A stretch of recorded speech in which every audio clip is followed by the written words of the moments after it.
Hello, ഇന്ന് എൻ്റെ ജീവിതത്തിൽ ഒരു പ്രധാനപ്പെട്ട കാര്യത്തിന് വേണ്ടി പോവാണ്. എനിക്ക് ഞാൻ അത്ര വലിയ പഠിപ്പൊന്നും അല്ലായിരുന്നു. അതുകൊണ്ട് നമ്മൾക്കൊരു കൈത്തൊഴിൽ എന്ന് വിചാരിച്ച് പഠിച്ചെടുത്തൊരു സംഭവമാണ്.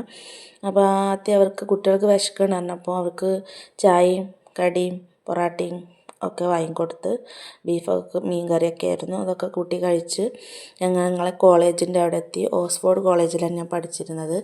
പിന്നെ ഞങ്ങൾ ഹാളിൽ കയറി. ഞങ്ങളെ എല്ലാവരും സെറ്റാക്കി മാംമാർ സർട്ടിഫിക്കറ്റ് സെറമണിക്കാറ്റി ഇരുത്തി. ഞങ്ങളോട് ആദ്യമായിട്ട് സജു സാറാണ് സംസാരിച്ചത്. പിന്നെ ഓരോ മെമ്മമാരായിട്ട് ഞങ്ങളടുത്ത് സംസാരിക്കാൻ തുടങ്ങി. അങ്ങനെ ഞങ്ങളടുത്ത് അവർ നന്നായിട്ട് മോട്ടിവേഷൻ ചെയ്ത് ഞങ്ങളടുത്ത് സംസാരിച്ചിരുന്നു. പിന്നെ ഞങ്ങളുടെ ഫ്രീ ബാച്ചിൻ്റെ മാമായിരുന്നു ഇപ്പോൾ സംസാരിച്ചുകൊണ്ടിരിക്കുന്നത്. പിന്നീട് ഞങ്ങളെ പഠിപ്പിച്ച മാം ഞങ്ങളോട് സംസാരിച്ച ഷബില മാമായിരുന്നു ഞങ്ങളെ പഠിപ്പിച്ചിരുന്നു. ഒരുപാട് നന്ദിയുണ്ട്, ഒരുപാട് താങ്ക്സ് ഉണ്ട് മാമിന്. ഞങ്ങൾക്ക് എത്ര തെറ്റിച്ചാലും ഓരോന്നോരോന്നായിട്ട് ഞങ്ങൾക്ക് മാം പറഞ്ഞ് മനസ്സിലാക്കി തന്ന് പഠിപ്പിച്ചു. എത്ര പറഞ്ഞാലും നന്ദി പറഞ്ഞാലും മതിയാവില്ല. അതിനുശേഷം ഉമ്മർ സാറ് ഞങ്ങളോട് സംസാരിച്ചു. അതൊരു മോട്ടിവേഷൻ സ്പീക്കറായിരുന്നു. നന്നായിട്ട് ഞങ്ങൾക്ക് ക്ലാസ്സൊക്കെ മനസ്സിലാക്കി തന്നു. പിന്നെ ഞങ്ങൾ ഓരോ വിദ്യാർത്ഥികളും ഞങ്ങളുടെ അഭിപ്രായങ്ങളൊക്കെ പറഞ്ഞു. ഓരോരുത്തരായി വന്ന് സംസാരിച്ചു കൊണ്ടിരുന്നു.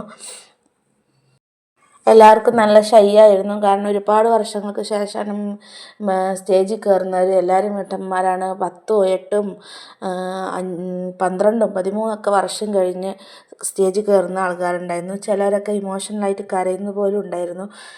അങ്ങനെ പേരൻസും അതിന് കൂടെ ഞങ്ങളൊപ്പം സംസാരിച്ചു. അങ്ങനെ ഒരുപാട് വിദ്യാർത്ഥികൾ സംസാരിച്ചു കൊണ്ടിരുന്നു. പിന്നെ നല്ല പോസിറ്റീവ് മൈൻഡുള്ള ടീച്ചേഴ്സും ഞങ്ങളെ സംസാരങ്ങൾ കേൾക്കുമ്പോൾ ഞങ്ങളെ എൻകറേജ് ചെയ്തിരുന്നു എല്ലാ മാംമാരും. നമുക്ക് എന്തെങ്കിലും ഒക്കെ ആഗ്രഹങ്ങളുണ്ടെങ്കിൽ നമുക്കൊരൊറ്റ ലൈഫേ ഉള്ളൂ. അപ്പം നമുക്കതിൽ നിന്ന് തന്നെ നമ്മൾ ചെയ്തെടുത്തേ പറ്റൂ. അത് വിചാരിച്ച് നമ്മൾ മടിച്ചുകൊണ്ട് നമ്മൾ വീട്ടിലിരിക്കത്തന്നെ ഉണ്ടാവുള്ളൂ. നമുക്ക് എന്തെങ്കിലുമൊക്കെ ചെയ്യണമെന്ന് ആഗ്രഹം ഉണ്ടെങ്കിൽ നിങ്ങൾ അന്വേഷിച്ച് കണ്ടെത്തി ഇതാക്കുക. ഇതിലൊരുപാട് കോഴ്സുകളുണ്ട്.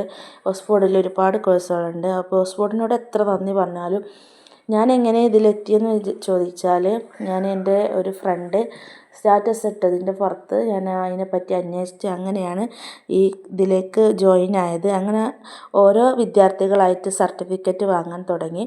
അങ്ങനെ ഞങ്ങൾ എല്ലാവരും സർട്ടിഫിക്കറ്റ് സെറമണിക്ക് വേണ്ടിയിട്ട് ഓരോരുത്തരായിട്ട് വരാൻ തുടങ്ങി. 6 മാസത്തെ കോഴ്സായിരുന്നു. ഞാൻ എടുത്ത കോഴ്സ് മെഹന്തി കോഴ്സായിരുന്നു. മെഹന്തി കോഴ്സിൽ കോൺ മേക്കിങ്ങും ഒന്നും എനിക്കറിയില്ലായിരുന്നു. ഒരു കുത്തോ ഒന്നും വരക്കാൻ അറിയില്ലായിരുന്നു. ആദ്യത്തെ മാം ഞങ്ങൾക്ക് ഷഫ്ന മാമായിരുന്നു. ഷഫ്ന മാമിന് വരാൻ സാധിച്ചിട്ടുണ്ടായിരുന്നില്ല. എത്ര നന്ദി പറഞ്ഞാലും മതിയാവില്ല ഷഫ്ന മാമിൻ്റെ അടുത്ത്. ഒരു ലൈൻസ് ഇടാനോ ഒരു ഡോട്ട്സ് പ്രൊഫഷനായിട്ട് എങ്ങനെ വരയ്ക്കാനോ ഒന്നും അറിയുന്നില്ല. അതൊക്കെ ഞങ്ങൾക്ക് പഠിപ്പിച്ചെടുത്ത് തന്ന്. പിന്നെ ഞങ്ങൾ കേക്കൊക്കെ കട്ട് ചെയ്ത് ഇപ്പം ഞങ്ങൾ രാജസ്ഥാൻ ഡിസൈൻ, അറബിക് ഡിസൈന്, രാധാകൃഷ്ണന് ഫേസ് സ്ട്രക്ചർ, അങ്ങനെ ഒരുപാട് മെഹന്തി വർക്കുകൾ ഞങ്ങൾ ചെയ്തിട്ടുണ്ട്. പിന്നെ ഞങ്ങൾ കേക്കൊക്കെ കട്ട് ചെയ്ത് എല്ലാവർക്കും കൊടുത്തു. ഞങ്ങൾ മാം കട്ട് ചെയ്ത് എല്ലാ വിദ്യാർത്ഥികൾക്കും രക്ഷിതാക്കൾക്കും ഒക്കെ തന്ന്. പിന്നെ അതിന് ശേഷം ഞങ്ങൾ ഫോട്ടോസും മാമിനും സൈജു സാറിനും ഗിഫ്റ്റൊക്കെ കൊടുത്ത്. ഫസ്റ്റ് സൈജു സാറിനാണ് ഗിഫ്റ്റ് കൊടുത്തത്. അതിന് ശേഷം മാമിന് കൊടുത്തു. 2 മാംമാർക്കും ഞങ്ങൾ ഗിഫ്റ്റ് വാങ്ങിച്ചിരുന്നു. പിന്നീട് ഞങ്ങളെല്ലാവരും ഫോട്ടോസൊക്കെ എടുത്ത് ഞങ്ങൾ കയ്യിലൊക്കെ മെഹന്തി ഇട്ടിട്ടായിരുന്നു പോയിരുന്നത്. അതിൻ്റെ ഫോട്ടോസൊക്കെ എടുത്ത് എല്ലാവരും ഒരുപോലെയുള്ള ഡിസൈനൊക്കെ വരച്ചിട്ടായിരുന്നു പോയിരുന്നത്. പിന്നെ ഇതായിരുന്നു ഞങ്ങൾ സർട്ടിഫിക്കറ്റ്. ഓൺലൈൻ വെരിഫിക്കേഷനുള്ള സർട്ടിഫിക്കറ്റായിരുന്നു. പിന്നെ ഞങ്ങൾക്ക് മാം ഞങ്ങളുടെ സൈനൊക്കെ തന്ന് അങ്ങനെ ഞങ്ങൾ റെക്കോർഡും സൈൻ ചെയ്ത് ഞങ്ങൾ വീട്ടിലേക്ക് പോയി. അപ്പോൾ ഓക്കെ, അടുത്ത വീഡിയോ കാണാം. ബൈ.